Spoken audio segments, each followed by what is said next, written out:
We have game 2 of the World Series.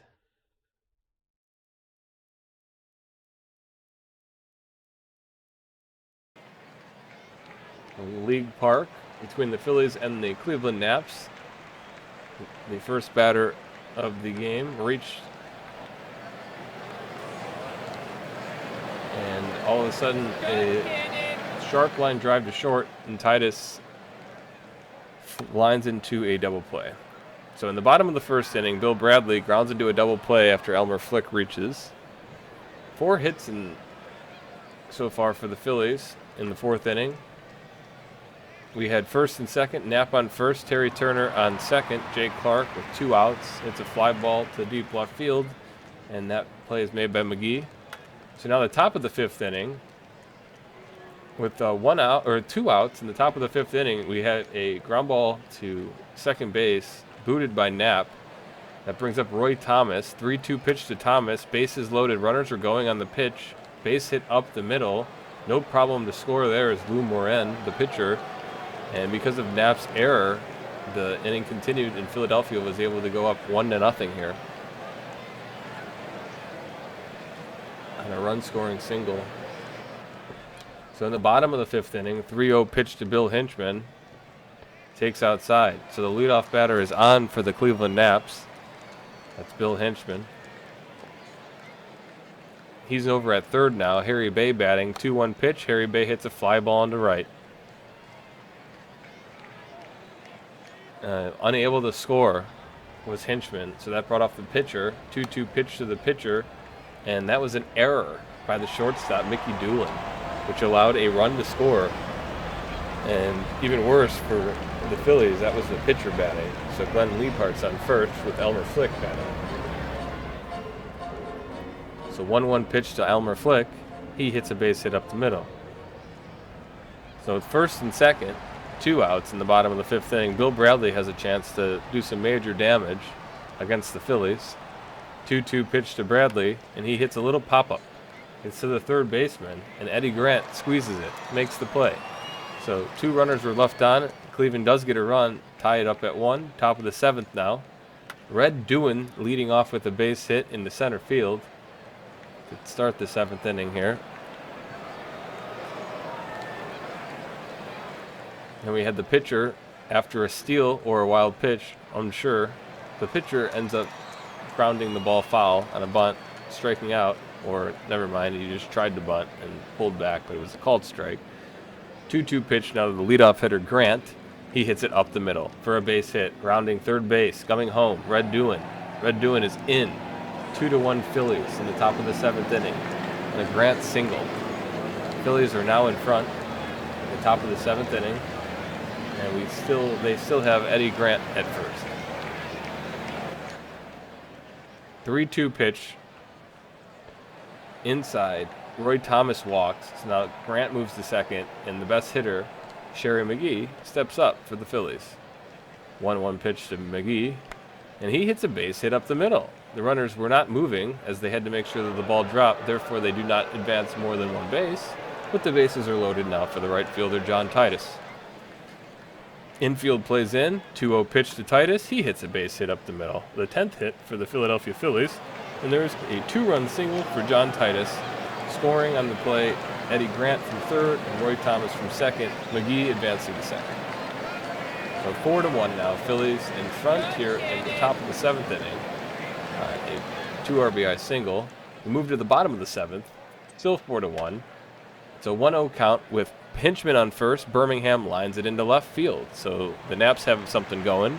First and second, no outs. Harry Bay batting. The 0-1 pitch to Bay. And Bay hits it on the ground to short.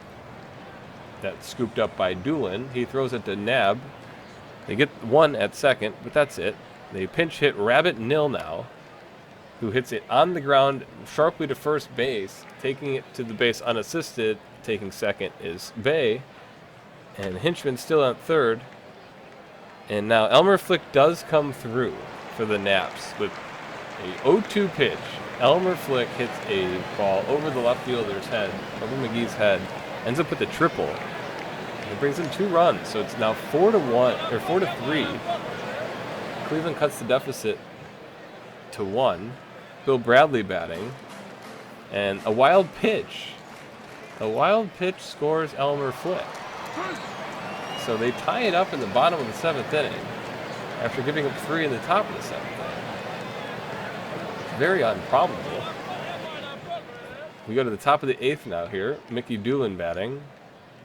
Bob Rhodes now pitching. They did a double switch.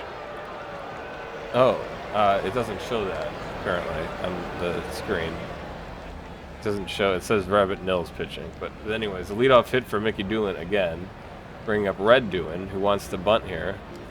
He's unable to bunt, but that means that they're going to instead swing away. So a 1-2 pitch to Doolin, and he flies it out to the left fielder. Birmingham makes the play. 1 out. The pitcher coming up again. A very probable bunt situation. They do steal with Doolin, though, and Doolin swipes the base. So a big steal there as he represents the go-ahead run in the top of the 8th inning. And Lou Moran hits a fly ball into right field. That play is made over there by Flick. However, Doolin is able to go to third base, so the go-ahead run is 90 feet away. Eddie Grant hits it sharply on the ground to Knapp, who tries to backhand it and can't. So another error, although they do give him an RBI single, so it wasn't an error. It was ruled an infield hit. So an earned run. And the Phillies went ahead 5-4. In the bottom of the 8th inning, a 2-2 pitch to Terry Turner was sharply grounded to the first baseman, Courtney, who makes the play. Now there's 2 outs in the bottom of the 8th. Jay Clark batting. And Clark swings and misses, but the catcher can't squeeze it. He has to throw the runner out at first, and he's able to. So in the top of the 9th inning, Sherry McGee batting with 1 out, a 1-0 pitch against Bob Rhodes. And McGee hits it all the way to the wall. So Harry Bay had to go chase it, and McGee had himself a triple at the top of the 9th inning here. A big insurance run, 90 feet away for the Phillies. With 1 out, Titus batting, the 1-2 pitch to him. Titus hits it on the ground sharply past the first baseman Hinchman, and Titus had himself a triple himself. So a triple back-to-back. McGee and Titus. Titus now standing at third, 90 feet away for another run for the Phillies in the top of the 9th inning. The next batter was Otto Knapp. 3-2 pitch to Knapp, and he hits it up the middle for a base hit. Drops in front of Bay. Phillies go ahead 7-4. So it's going to be very tough for the Knapps to come back and win this one. The pitching just didn't hold as Bob Rhodes could not seal the door shut in the 8th and 9th inning. A little rally, though, for the Knapps to start. Of course, first and second, Birmingham reaching on an infield single, Hinchman advancing to second, bringing up Harry Bay, a 3-2 pitch to Bay, and he hits a fly ball into right field.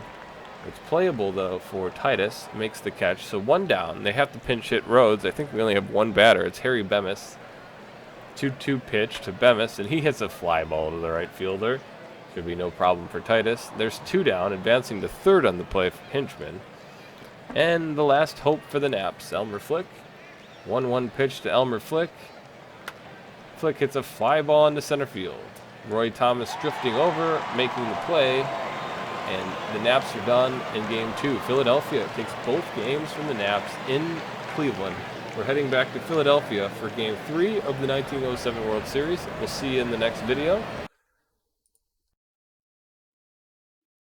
And have a great day.